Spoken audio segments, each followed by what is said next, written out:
રાજ્યના સરકારી કર્મચારી પેન્શનરોના ડીએમાં જાન્યુઆરીથી 4%નો વધારો.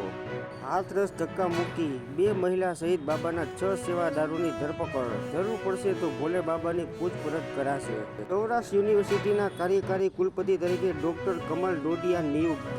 કાયમી કુલપતિ શોધવામાં સરકાર નિષ્ફળ. કોંગ્રેસ ભવનમાં તોડફોડની ઘટના બાદ રાજકારણ ગરમ. તારીખ 6 જુલાઈએ રાહુલ ગાંધી અમદાવાદમાં કાર્યકર્તાઓને મળશે. સાળંગપુરમાં ભાજપની કારોબારી સાથે બાલાજી હનુમાનને કમરથી સળગાર.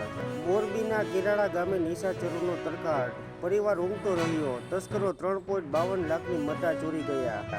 ગાંધીનગરના ફૂડ વિભાગે સપાટો બોલાવ્યો. જેતપુરમાં 633 કિલો નકલી પનીર સાથે 2000 લીટર અખાદ્ય દૂધનો જથ્થો પકડાયો હતો.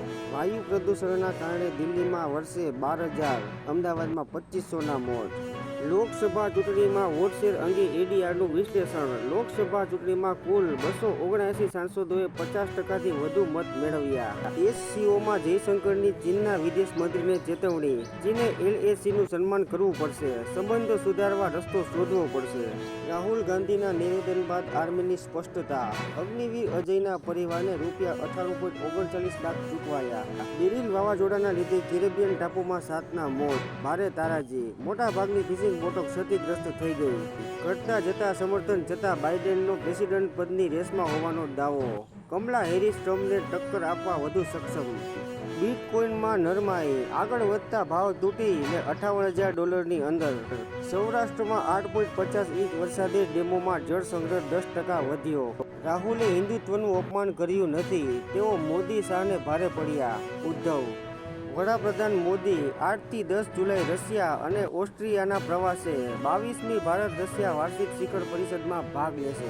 રાજસ્થાનમાં ભાજપ હારતા કિરોડીલાલ મીણાએ મંત્રીપદેથી રાજીનામું આપ્યું. રાજસ્થાનમાં પેટા ચૂંટણી પહેલા મીણાનું રાજીનામું ભાજપ માટે રેડ સિગ્નલ. યુકેની ચૂંટણીમાં મતદાન પૂર્ણ. ભારતીય મૂળના પીએમ સુનકના ભાવિનો આજે ફેસલો. રાજકોટના પૂર્વ ટીપીઓ મનસુખ સાગઠિયાનું શોખ અને રોકાણના હેતુથી 22 કિલો સોનાના દાગીના ખરીદ્યાનું રટણ.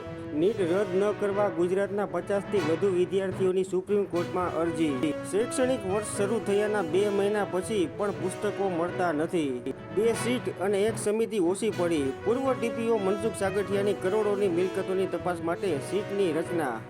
ગાંધીનગરના પૂર્વ કલેક્ટર સામે વધુ એક કાર્યવાહી. એસ.કે. લાંગાની ₹11.64 કરોડની અપ્રમાણસર મિલકતના કેસમાં ધરપકડ.